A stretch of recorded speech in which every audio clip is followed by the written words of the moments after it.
program has initiated a series of events designed to support the continued growth of sidelined professionals in the music industry. So far, these open enrollment webinars have caught the attention of people connecting from more than 30 countries around the world. We feel honored to have you all here, and we do hope this initiative will help you get through these challenging times. Few housewarming requests before we start. If you haven't already, please make sure to switch to desktop version of GoToTraining by clicking on the purple flower at the top right corner of your screen. Write your name and country of residence in the chat box, and share your feedback with us by filling out the survey in the end of a webinar. Before we start, I would like to share a few words about our organization. The Global Leaders Program offers an Ivy League curated 9-month executive graduate certificate in social entrepreneurship and cultural agency, led in partnership with 9 top universities, including Harvard, Duke, Georgetown, NYU, and McGill. Our faculty includes Nobel laureates, Grammy winners, and TED presenters. We have a network of institutional fieldwork partners spanning more than 40 countries. Our cohort members are musical leaders and change makers connected by proven accomplishments, growth potential, and commitment to excel. It is my great pleasure today to introduce and welcome our special guest presenter, Sue Hoyle. Sue, please turn on your webcam now. Sue has held a number of senior executive and non-executive roles. Welcome, Sue. Mainly in the arts, including Deputy Secretary General of Arts Council England, Trustee of the Royal Opera House Covent Garden Foundation, and member of its Learning and Participation Committee, as well as Director of Clore Leadership. She is a member of the Selection Committee, Longwood Fellows Program in USA. As an independent consultant, she undertakes research, evaluation, executive search, and program design, specializing in cultural leadership and professional development.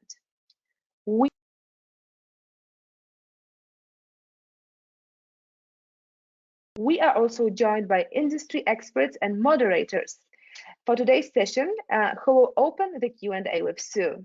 Please welcome Dr. Mark Churchill, New England Conservatory, and Katya Gorbatiouk, London Symphony Orchestra. Hello, Mark.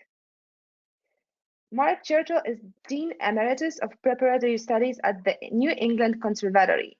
Dr. Churchill is founding chairman of LC STEMA USA, co-founder of Orchestra of the Americas, and co-founder of the Boston Youth Philharmonic, among many other institutions. Katya Gorbatiouk has 14 years of experience in financial services, in particular emerging markets investment banking. She has been committed to advancing the role of the arts as one of the important social tools in addressing global issues. Her advisory experience includes Advisory Council of the London Symphony Orchestra, board member of Midori and Friends, and board member of the Orchestra of the Americas. Katya, please join us with your webcam. Hello, everybody. Welcome again. It's a great pleasure to have you all here. And Mark, Katya, please take over. Thank you very much, Gosha. Thank you very much, Sue, for having this discussion with the wonderful Global Leaders Program, and particularly on such an important topic as a culture of leadership and leadership of culture. And these are two just fascinating issues. And having seen some of your presentations that you've done previously, I am just extraordinarily grateful that you incorporate the issues of who a true leader is, generally and particularly in the sphere of the arts, who he is not only as a professional but also as a person, and you incorporate these important topics in informal research. And would like to welcome any questions from the audience from around the world, and we will pose these questions to Sue at the end of her presentation, or maybe in the midst of it. Thank you very much.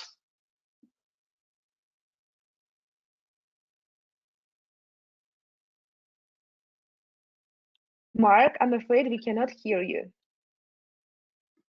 I think you're muted. There we go. I just said it's Now, an there honor you to go. have you, Sue, with us, and looking forward so much to your presentation. Yeah. Thank you so much. Sue, now you can share your screen with us to show the presentation. Thank you very much. Well, it's a great pleasure to be here, and thank you so much for inviting me. I'm really looking forward to this conversation. So here I am in London. I don't know, I think you're all over the world, and I'm going to be talking particularly about the situation in the UK. What am I doing in London? Well, like many of you, I'm locked down. I'm not moving far. I'm working on two things in particular at the moment. One is I'm writing an impact study on the effect of an arts management program that's been run in South Asia for the last 10 years. And that's fascinating. I was in India, Bangladesh, and Nepal in February. And the second thing I'm doing is nothing to do with the arts. I'm a lay commissioner, as we're described, for judicial appointments. So I help appoint judges, because in the UK we have an independent system. Judges are appointed independently of government, and I'm involved in that. So two very different things I'm working on at the moment. But as Gosha kindly said, my background has really been predominantly in the arts as a professional arts leader. I worked in dance for 20 years, and I'm going to talk about dance in a moment before I move on to talk about the research I've been doing. So I worked in dance, and I also worked in cultural policy for the Arts Council and for the British Council. But then for a long time, for the past 20 years, I've been involved in cultural leadership, originally helping set up a leadership program in the UK called Clore Leadership. And the people on that program, and whilst they were there were nearly 2,000 people on that program, came from across the UK, but also from other countries. I was also involved in setting up a leadership program in Hong Kong. And as you heard, I'm involved in leadership in health through my work with the Wellcome Trust, and also in horticulture as a member of a selection committee for Longwood's Amazing Awards. But that's enough about me. I'm going to talk about leadership, and I've been asked to talk particularly about the findings of some research I did with King's College London. And this research was about cultural leadership in the UK, leadership in the arts museum and libraries. So I want to be clear that I will be drawing on that research extensively, and obviously I hope that what I have to say will be transferable to you and your experience. But before I start it, I want to beg your indulgence, because I want to talk about arts practice before I move on to talk about that research, because I am essentially, as I said, an arts professional. I'm not an academic, although I worked with a team from King's College London on this research. My main passion, the thing that makes my heart sing, is dance, and I'm really missing it at the moment. Here in the UK, as in many parts of the world, we are physically isolated, although I'm glad to say we're socially connected through platforms such as this. And when I did the research from King's College London, I discovered that many of the qualities that I observed and valued when I worked in dance were what are now seen as essential qualities of leadership, not just for dance, not just for the arts, but for society as a whole. And the kind of qualities I saw amongst dancers included resilience, flexibility, and agility, the ability to be decisive and to embrace change and the unexpected. And it's that that I think I want you to remember as we start to talk about leadership and how leaders cope and lead at a time of change and unpredictability. Because it's the dancer with their embodied intelligence, with that intelligent body, that can sense and judge the environment around them, that can help people connect with one another, that has been the inspiration for me for much of my life. And that embodied intelligence serves dancers not only in making dance, learning dance and performing dance, but also in reading situations and other people and adjusting to environments that are different from what they're supposed to be. And I guess as a performer, and some of you may well be performers or work with performers, you know about the power of choice at every moment in your performance life. You have to be tuned into yourself and to other people, and to be able to get to the heart of a situation very fast. Dancers have that skill and that experience, and you see it everywhere, from the classroom to the theatre to the rehearsal studio. And of course, there are other things in dance practice that we could transfer in our thinking about leadership more broadly. Dancers operate collaboratively, they thrive on trust and partnerships. Dancers learn quickly, they're focused, they remember details, and they're excellent models of what we might call distributed or shared leadership, in which everyone plays a part. Well, you don't need me to remind you that we're living at a time of political volatility, economic uncertainty, rapid technological growth, and social and demographic change. Now we're living through a global health crisis, which is raising fundamental questions about how we live together. Like dancers, all leaders at this time need to be able to trust their intuition and respond quickly and intelligently to relentless change. Now, the research I conducted, which is going to be the main focus of my talk, was conducted back in 2018, which seems an age ago now. And as I said, I did this research with colleagues from King's College London, with academics working in culture and policy. And it became clear to us that the social, economic and political fluctuations we were seeing, together with the need to be relevant to changing needs and tastes, would require leaders in the arts who would be open, flexible and agile, and to possess that kind of finely honed intelligence I've just been talking about. Now I'm going to attempt, I hope I might need a bit of help with this, to get my slides up. Gosha, do I need to do anything, or are they? Yes, so if you could just go to the presentation mode as we did before, so we can see your presentation in full screen. Hopefully. Just go to the bottom of your left low corner of the bottom of the screen. Right. I'm just going to have a go. Just see if I can make it work. Apologies, everybody. Please close this window and yeah, exactly. There you go. Thank you so much. Okay, thanks. So as I said, leaders have to be change makers because we're living in a world of increasing complexity and unpredictability. Leaders need to have an ethical compass. They need to be resourceful, read situations and take decisions. So I'm going to talk a bit about the changing environment as we saw it when we conducted this research. And I think a lot of what I'm going to talk about is still extremely relevant, if not more so today. So the first thing that we uncovered was the fact that cultural leaders need to be responsive to financial uncertainty. This will vary from place to place depending where you live, but in the UK, we were talking about limited resources and funding, an erosion of public subsidy for the arts, and reduced consumer spending. Artists and arts organisations have been incredibly resourceful in securing funds from many different sources, but this means they need to juggle accountability to many multiple stakeholders.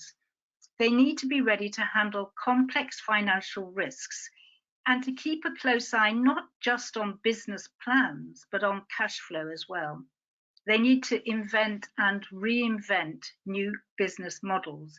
They need to constantly fine-tune and adjust their strategies. So the kind of characteristics leaders would need to see in a climate of financial uncertainty is obviously business skills while staying true to mission, and the need to be adaptive and to seize opportunities, to be what's often described as entrepreneurial. The second area we thought about and researched was social relevance. The arts sector needs to be relevant to the needs and tastes of contemporary society, which is increasingly diverse. In the UK, as in many other countries, we've seen increasing proportion of our population living in cities.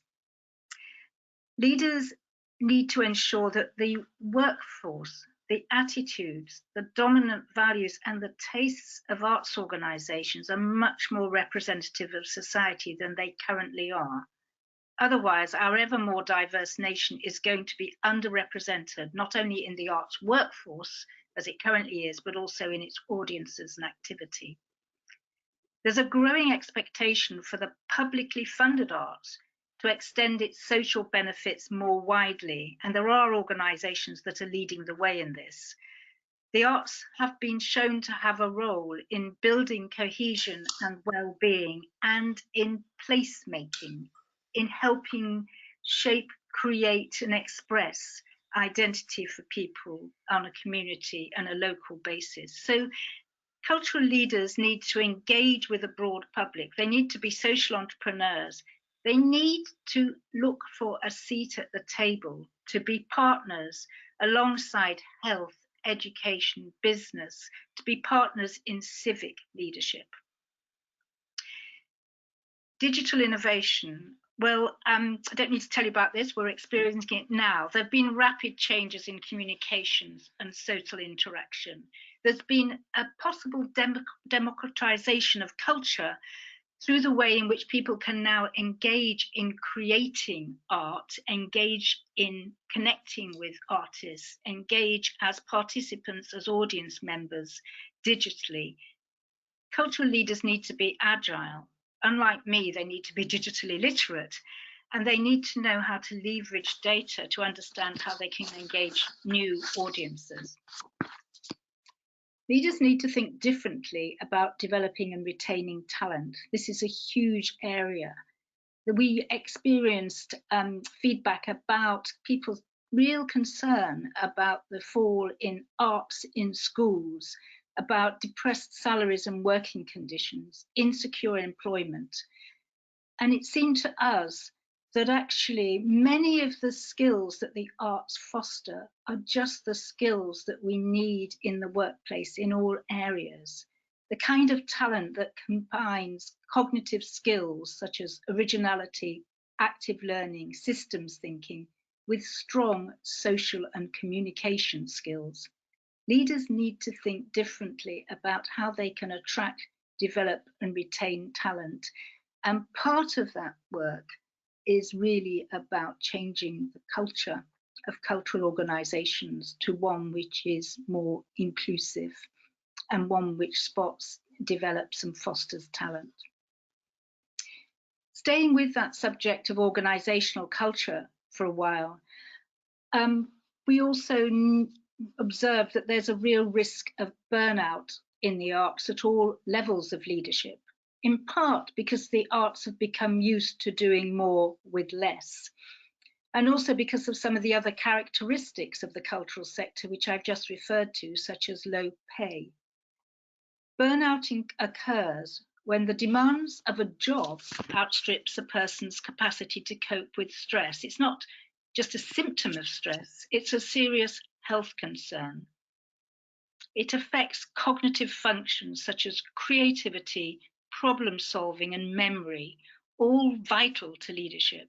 So leaders need to take care of their own and others' well-being, including their mental well-being. And the final area we looked at in the research was changing demographics, and in particular, a workforce which is growing older, which means that there'll be more cross-generational workplaces, with late career leaders postponing retirement, flatter organisations with fewer mid-level positions, differing views about what individuals expect to give and what they might gain from work. So leaders will need to embrace more dispersed leadership. They must welcome distinctive work styles and preferences, encourage more participatory practice in the workplace, be open to things such as dual directional mentorship, give people responsibilities and build teams on the basis of their interests, abilities and skills, not just their position. And I guess, and this is something we might want to talk about later, we're already anticipating some changes in working culture as a result of the current crisis.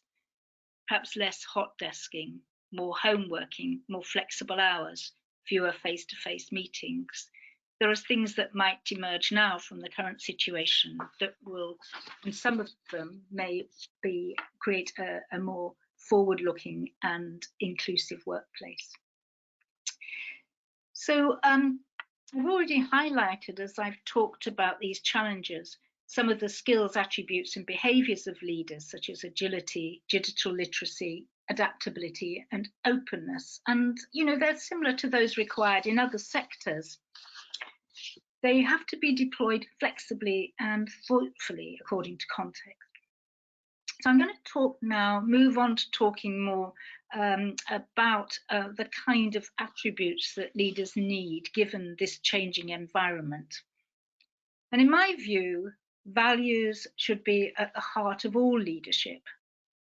Values which are evident and reflected in the actions, the behaviour and decisions a leader takes.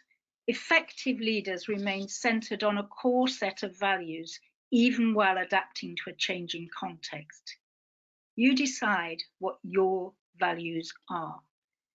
The ones I try to stay true to include trust and kindness, equality and fairness, curiosity and courage. They, in a way, are my ethical compass that should determine the way in which I behave, the decisions I take, the way I relate to other people. And just by way of definition, when I use the word values, I'm talking about the moral standards, principles or beliefs which help leaders decide what's right or wrong and which, as I said, informs their standards of behaviour. When I'm talking about leadership attributes, which I'll talk more about in a minute, I'm talking about the personal qualities and characteristics such as honesty and humility, which contribute to effective leadership. And when I talk about competencies, I'm talking in this talk today about the professional capabilities and skills which can be learned, developed and practiced in order to strengthen leadership, like communication skills. So our research concluded that leaders needed competencies, attributes and behaviours in 4 key areas. They needed to know themselves, they need to be able to build relationships, embrace change and innovate, and be responsible. These are sort of broad categories. They're sort of hooks to hang what I'm going to talk about now, and they're a way in which we structured the findings of research, which was conducted through a survey, through interviews and through focus groups. This slightly squashed circle has 4 quadrants in it. You'll see it's got values at the heart, and then it's got the 4 areas I just talked about in the circle around that. Top left, knowing yourself, building relationships, then bottom left, innovate and embrace change, and fourthly, be responsible. And I'm just going to talk briefly about those 4 areas. So I think knowing yourself, self-awareness is absolutely critical for leaders.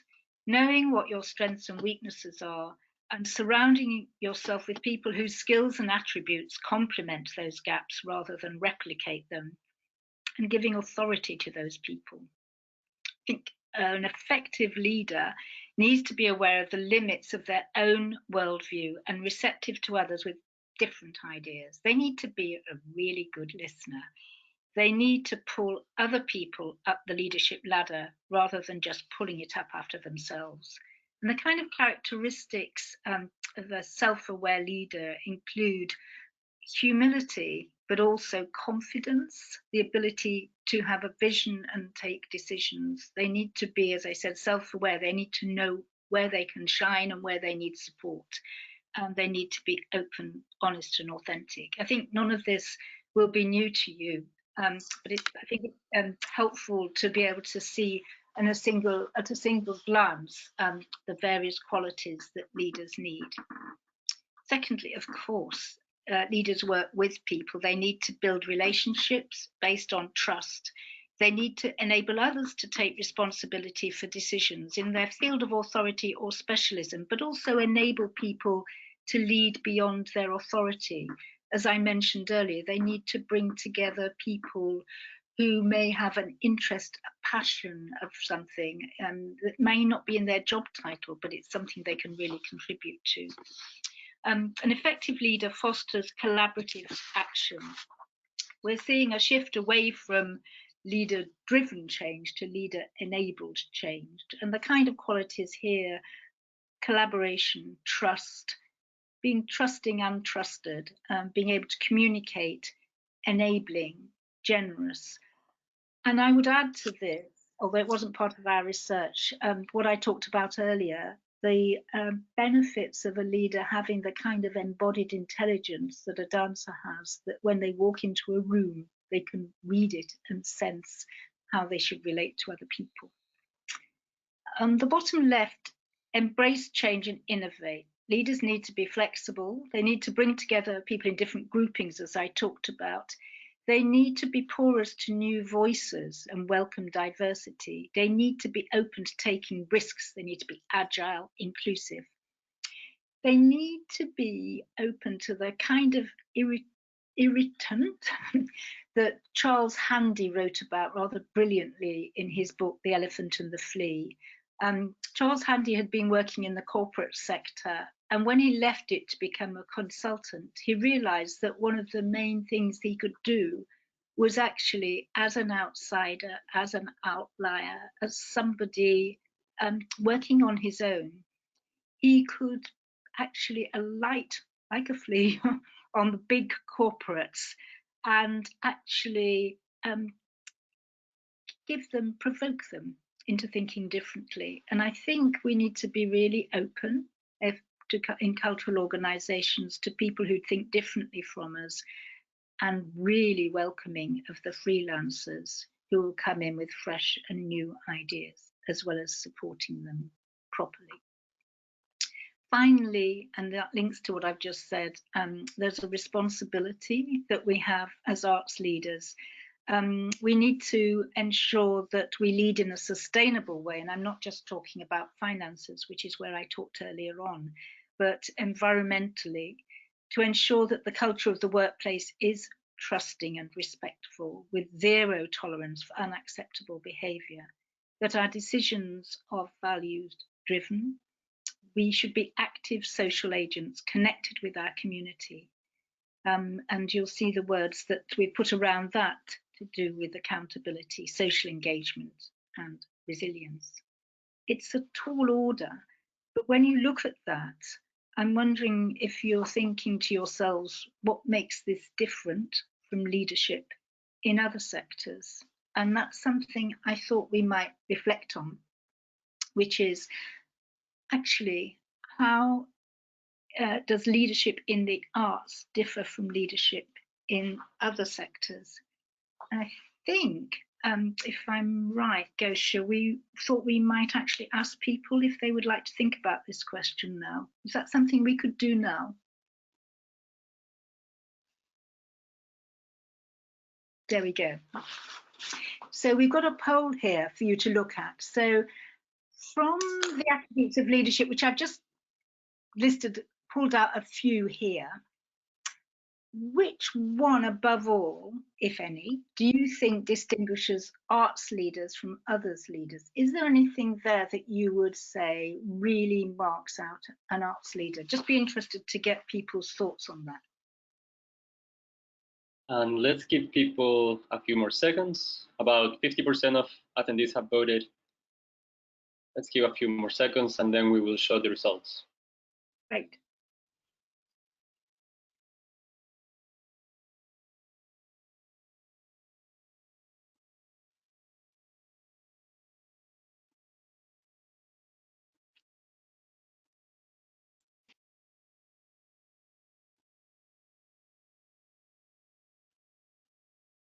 And now, Sue, you should be able to see the results.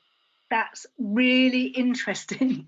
That's great. Thank you very much. So most of you thought sound ethical compass was something that arts leaders really distinguished by sound ethical compass. Second was, that was 29% of you, 26% inspiring communication skills, 24% openness to learning, and 21% appetite for risk. That is really fascinating.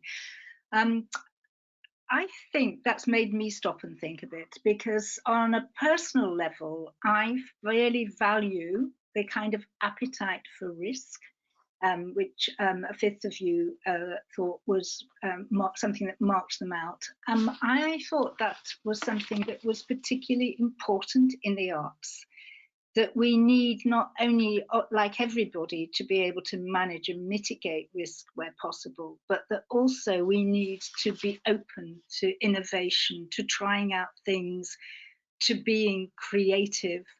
For me, risk is in many ways the lifeblood of the arts, because if we're not continually pushing boundaries, trying new things, trying to express things in different ways, I think that the arts won't survive without some element of risk. And I'm actually been quite surprised how rarely we talk about risk appetite in the arts. We talk about risk management, risk mitigation, but we rarely talk about that, the need and the openness for trying out things that are different and new.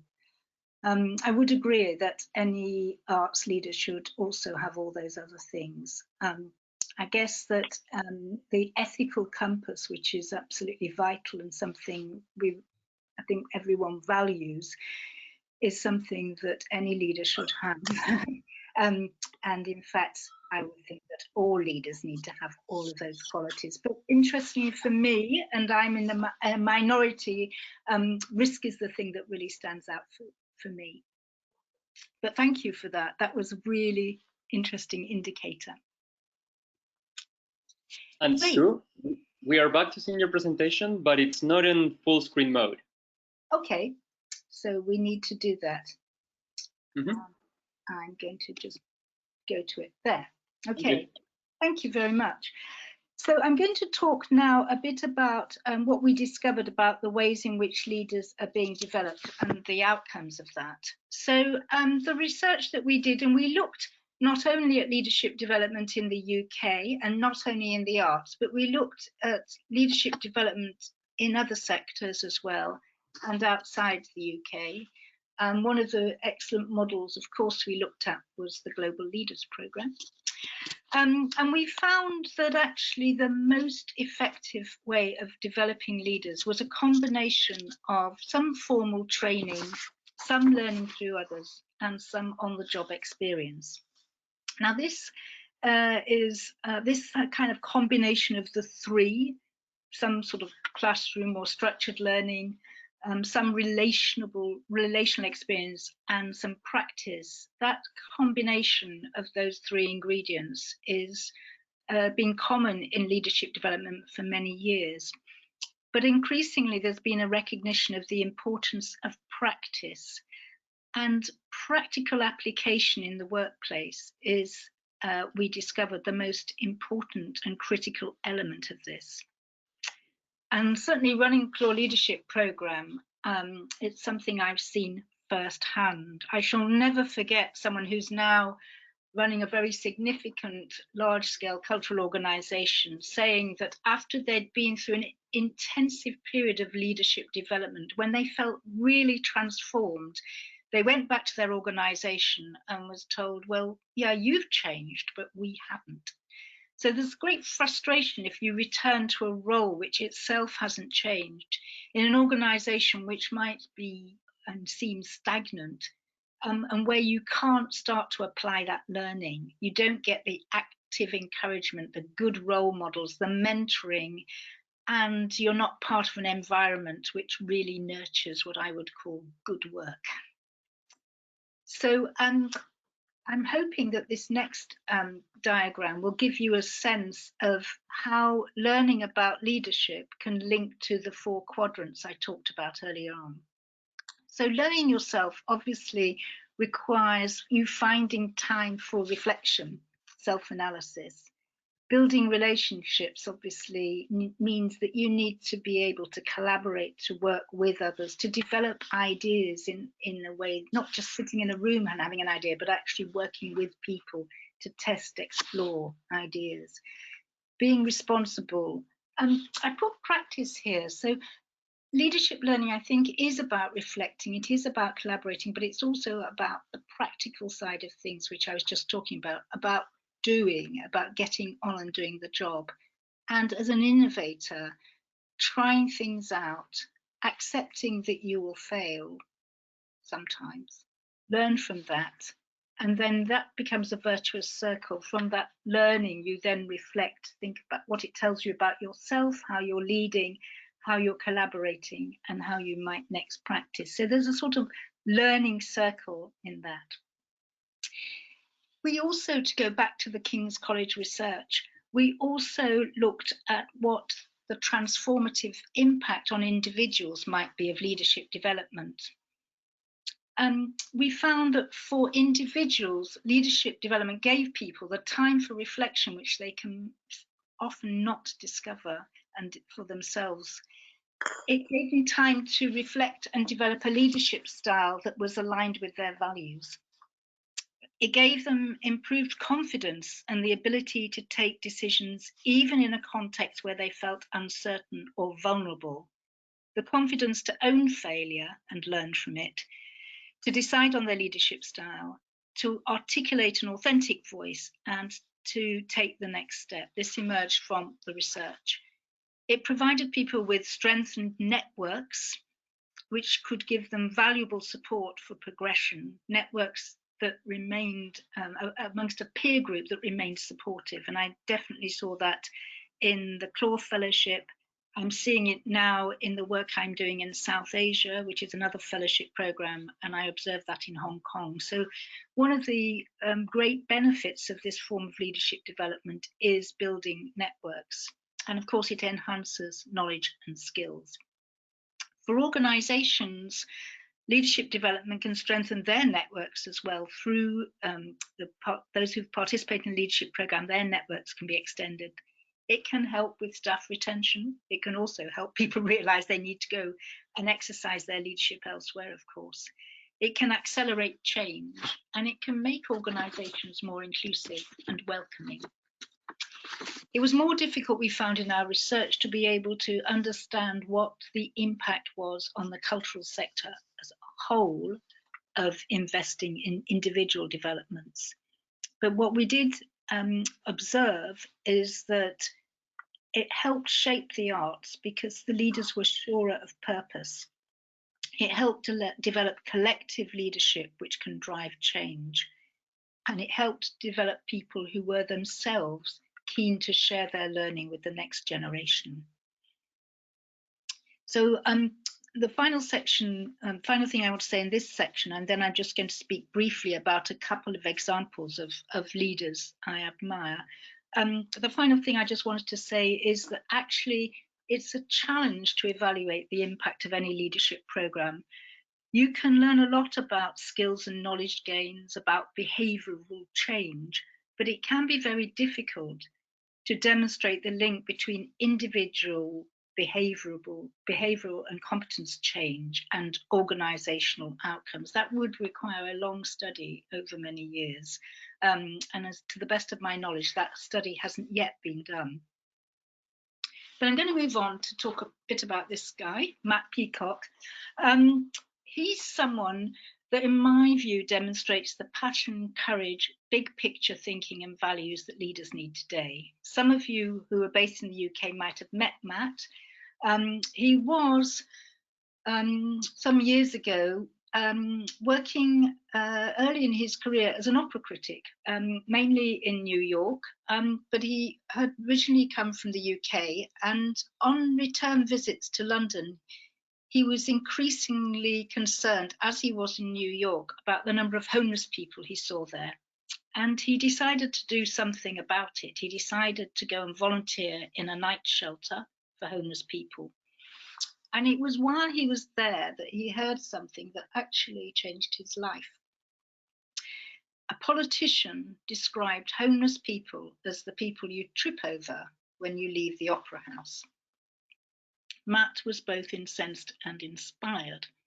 He decided to combine the things he most cared about, and he created an organisation called Streetwise Opera, which brings together homeless people and professional opera singers to create high quality, exciting, innovative productions of music theatre.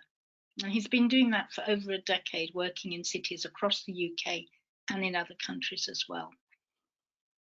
And his work has transformed the lives of those involved, for some helping them start a journey into employment and independence, for others giving a sense of self-esteem and confidence to reconnect with family members and invite them to hear them sing. It was in 2012, when the Olympics were held in London, that Matt persuaded the Royal Opera House to host an event as part of the Olympic celebrations in London. Here is the Royal Opera House.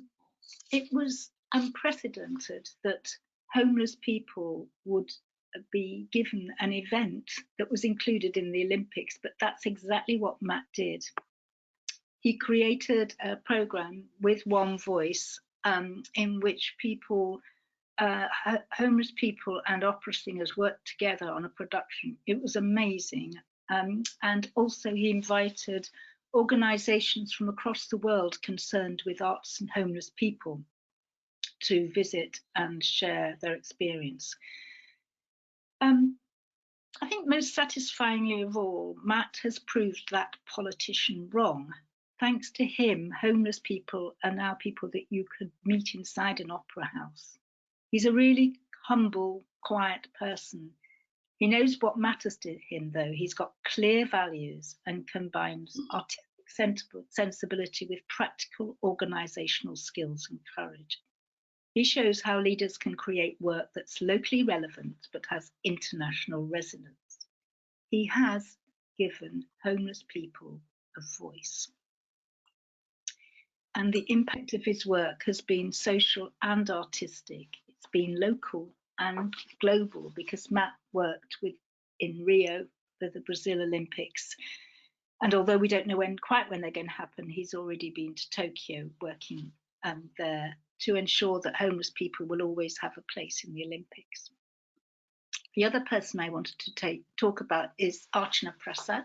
She's in Bangalore, and I saw her in February, but that's not the first time I met her. When I first met her, she hadn't long since given up her job as a design researcher with Microsoft to become an artist and an activist. She had a vision for Bangalore, connecting designers, artists, and digital researchers with government and private organisations. She wanted people to work together on urban issues to make her city a better and more connected place. When I first met her, she just created that building you see on the right-hand side of this picture, a living building on a busy road in Bangalore. It was built on the site of a rubbish dump, which she and her friends had personally cleared over several months. And her building was a community art installation made of racks of shelving, constructed around an ancient tree and providing a really dynamic environment for artists to work, with a flexible structure that could be constantly tweaked and changed in response to the people using the space and its surroundings. It was an amazing place to go, but it's no longer there, because as Bangalore grew fast, the creative community did too. She found a new space, the top floor of an old apartment building right in the centre of urban Bangalore. It responded to the needs of the growing number of creative entrepreneurs for a space where they could work together. When I visited her in February, it had expanded yet again. She'd created a whole community of startups, and she was working herself on creating a collaborative chatbot for artists. She's an extraordinary person, and I guess what she demonstrates for me is that real commitment to placemaking, to social engagement, agility, innovation, collaboration, because she always works together with others in that community. And she's acted as a catalyst for enabling others to start up, to have an impact on the sector in Bangalore. And if you want to find out more about Archana, she's, I think her TED Talk's on YouTube. So I'm going to end there because I know we'll be out of time soon and you may have a few questions or comments or challenges. But I guess I want to end by saying, you know, as I started, that I essentially, my learning about leadership has been through doing.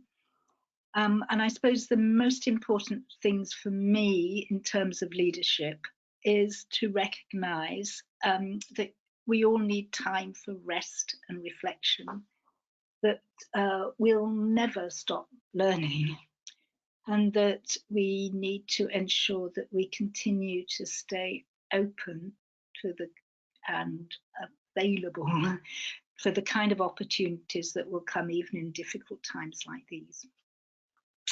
So I'll close my slide talk down and hand over to the next bit. Thank you very much, Sue. It was fascinating, and all the various aspects you cover are each individually so important. And I wanted to dwell a little bit on one thing that you mentioned, the appetite for risk, because I also voted for appetite for risk. And this phrase encompasses so much in it, because to me, it's what clearly differentiates somebody leading in the arts versus in any other sector virtually. And I've had probably as much experience as an advisor in the arts as a professional in the business world.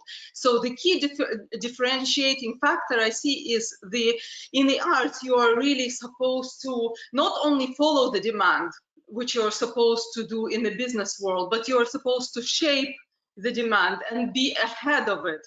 And there is a lot of, it entails in it a high degree of balancing and of ability to take risks. And perhaps one example I can give is that any presenter should be concerned about filling the concert hall, but they should be equally concerned about educating the audience, introducing new artists who may not be able to fill the hall entirely on day one. But how would you guide somebody in that position to balance the two important forces? Yeah, it's a very good point, because you do have to. I mean, I think people in the arts are incredibly skilled at putting forward balanced programs, at finding a way in which they can pay attention to financial viability and sustainability, which is really important.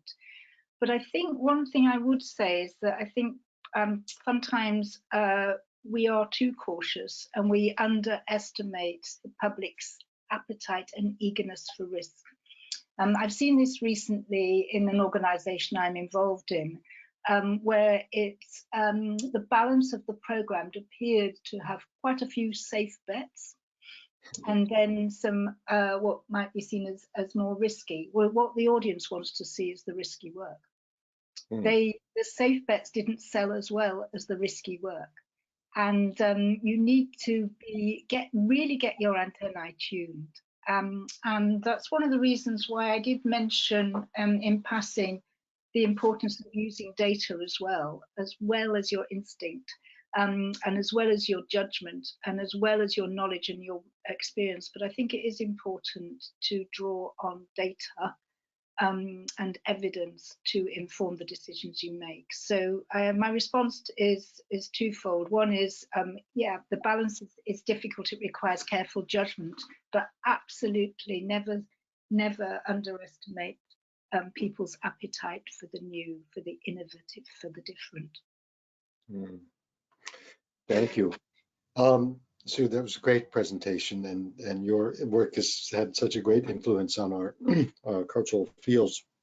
I'm, as all of us, are involved in a lot of searches and working with boards who are largely responsible for those searches, and they're often filled with leaders of business and corporate leaders, and they have a certain set of values, and we all know that your descriptions are equally applicable to them, but they don't always know that.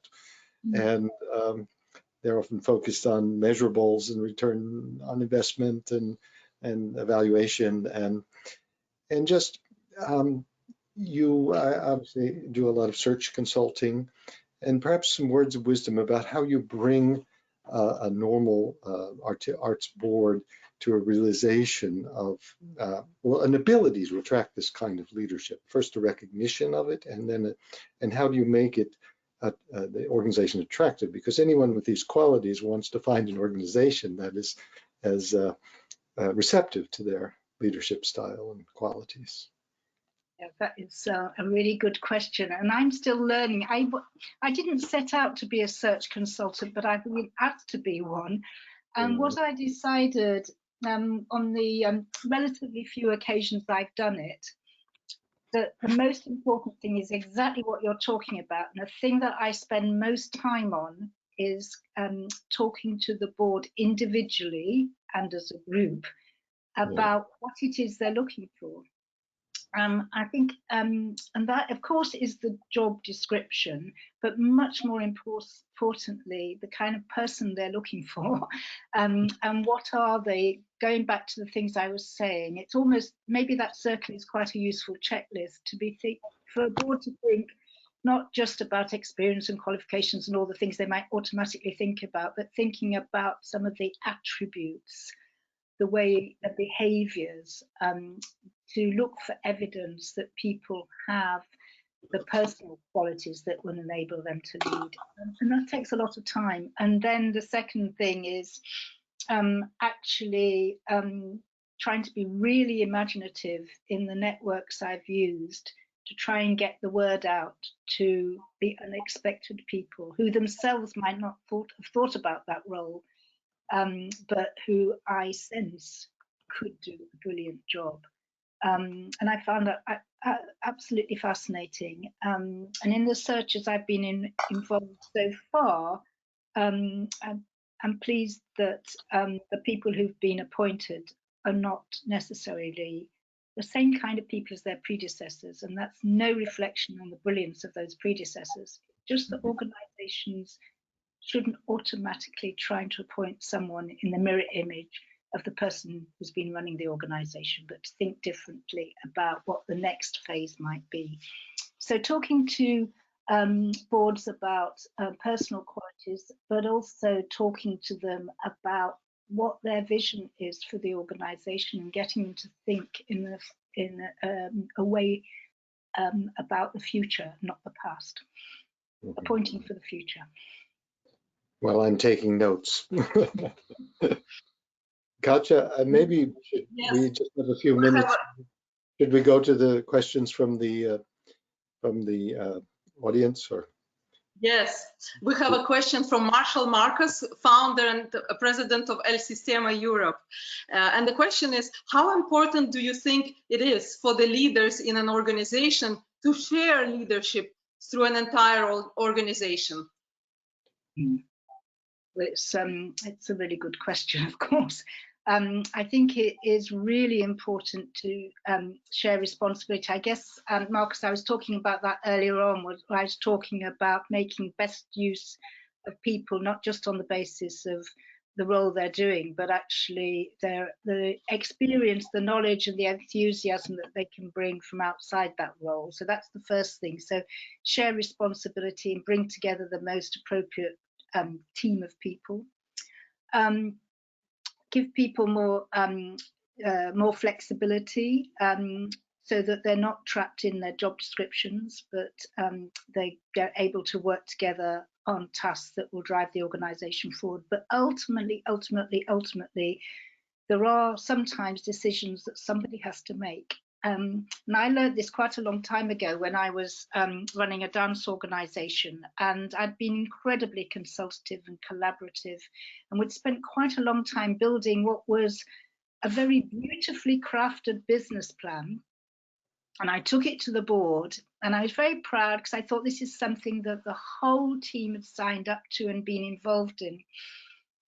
And the board said, do you know what, Sue? We're not really clear about the direction. It has got everything in it, but actually somebody needs to give it more drive and direction. Somebody needs to, as it were, put the backbone in it, because actually there haven't been enough choices made. And you are the person that's got to make those choices. And it was a bit of a shock to me because being such a collaborative, collegiate, consultative person, but actually they were right. And it was a much better plan in the next iteration. But it did mean me doing some negotiation, making some choices, still getting everybody on board, but making some of the difficult choices that needed to be made for that organisation to move forward in the way it needed to, and it did need to change. So, yep, I think my answer is consult, involve, make the most of the talent you have in the organisation, but recognise that there are some areas in which somebody has to take responsibility and take a decision, and they may be difficult ones. Right. I have a question from Ling Zhongzhang. Could you share with us an example of most impactful risk or maybe failure you or some other person you know have experienced, and what have you or that other person gained from it? Talking public about risk and failure. It can be hypothetical. It's got to be creative now. That's a really, that's a good question that I haven't. I mean, there are, I suppose. Well, you've spoken about your focus on appetite for risk. Yeah, I did talk about that playing out in some example. Yeah, I suppose it's a tricky one, that, because I suppose that if I hadn't been asked if I hadn't just answered the way I did, I would have said I wrote a rather poor business plan and then I made it better. Yeah, actually, I will tell you a story. In the end, I come out in quite a heroic way, but I didn't think so. There was a time when I thought I had really failed. So I was in charge of a building project for an organisation, and I didn't raise enough money.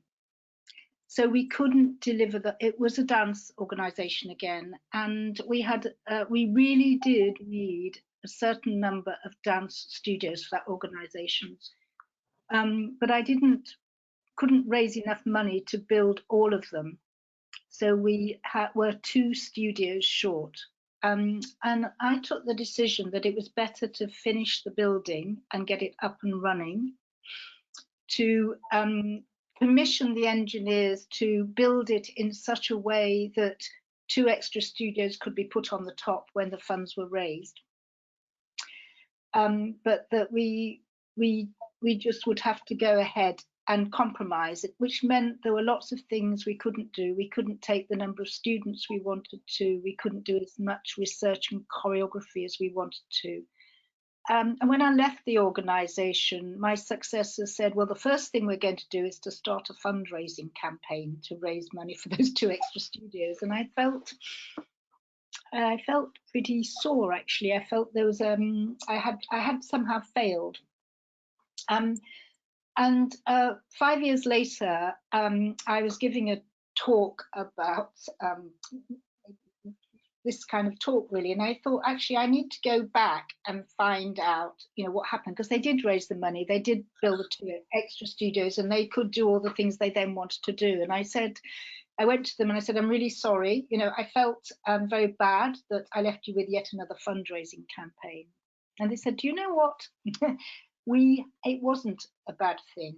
There were several things that were good about it. And the first thing was everyone had a sense of achievement in the first phase. They'd been working very hard on the building program, and actually they were just tired of fundraising and building, and they just needed to have a break. And actually, at least we got something open. There was a lot that was great about it, and that was really good. The second thing was, by pressing the pause button, we were able to give a break, as it were, to ourselves, and we're able to find new ways of raising the money and find people that we wouldn't otherwise have found. That was another thing. And the third thing was, when we designed the 2 new studios, we'd learned quite a lot from what worked and what didn't in the other studios. They worked pretty well, but actually those 2 studios could be even better. So actually there were many benefits. And the final thing they said, which was totally reassuring for me, was actually sometimes when you've been through an intensive period of change, and in this case, there had been a period of organizational change as well as a capital project, a building program to work on, people needed a rest as an organization. They needed to breathe. And then after the phase that I'd been responsible for, after they'd all recovered from all that, then there was a little dip, as can sometimes happen after a very exciting and intense period. And they actually did need another project to work on collectively. And so they were able to work on collectively, designing these 2 extra studios, raising the money, thinking again about how they might use them productively and slightly differently. So all in all, this stop-start wasn't the failure I thought it was, but I did beat myself up for 5 years and thinking I'd failed. And sometimes there can be a silver lining even in what seems to only be an apparent failure. So that's my story, and I managed to make myself a hero in the end of it. Right. Absolutely. We have another question from the audience, from Ella Luo. You mentioned earlier how arts leadership is tied to civic leadership. How should leaders pursue these partnerships, especially at the time of extreme uncertainty? Yes, this could be a very long answer, but it's a very good question. One, of course, is in a much easier situation when you are working with civic leaders who get the arts. I'm going to just give you an example of a really inspirational civic leader. And then we perhaps talk very briefly about how you engage people who are not inspired by the arts and win them over. So I'm very lucky. One of the organizations I'm on the board of is called Leeds 2023. Leeds is a city in the north of England. Some of you will know it. And Leeds had been ambitious to be a European city of culture, but this was not to be because of Brexit. So the city itself decided it was going to be a city of culture in any case, and it was going to be fully behind the artists of the city in having a huge celebration of Leeds and culture and creativity in 2023. And what is amazing about that particular city is the leader of the council, of the city council, is passionate about the arts, and she has taken it upon herself to be, as it were, the cabinet member, the person who carries the portfolio for culture. So the person in charge of culture for the city is also the leader of the council. That is fantastic. So one of the ways in which one can persuade other civic leaders of the value of culture is to use people like her, to find people who can be ambassadors and champions, and to find examples of where people have recognized that the arts can play a real role in civic cohesion. The second thing, because many of us live in cities that we're not so lucky as people of Leeds who've got Judith Blake, an amazing leader. The second thing is to start to build alliances. So we're I think within the arts and culture, we're very cohesive, we're well networked, we tend to have many alliances, friends, colleagues, competitors, but people we know really well. We know one another pretty well in the arts and culture.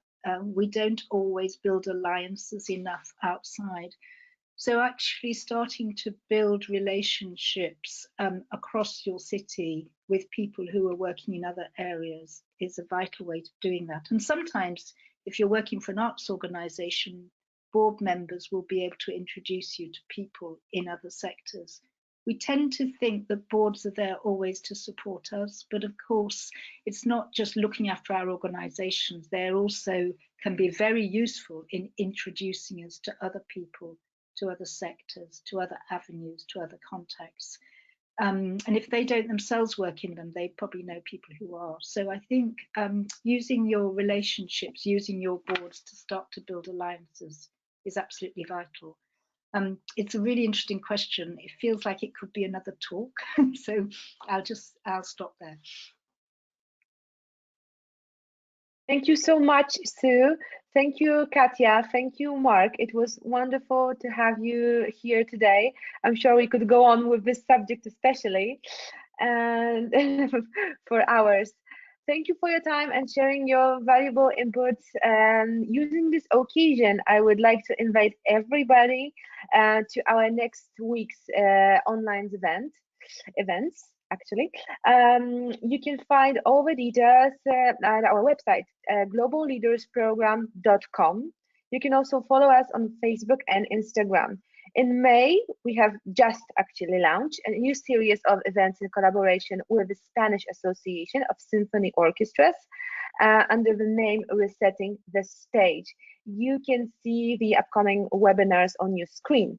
This is a series aimed at exploring the future of orchestras and concert halls in a post-pandemic world. This is happening every Thursday at 1 p.m. ET, New York time. And we have a wonderful group of panelists at every session. I hope to see you all there. Thank you so much. Have a good evening, have a good day, have a great afternoon, and stay healthy. Thank you. Bye. Thank you. Thank you.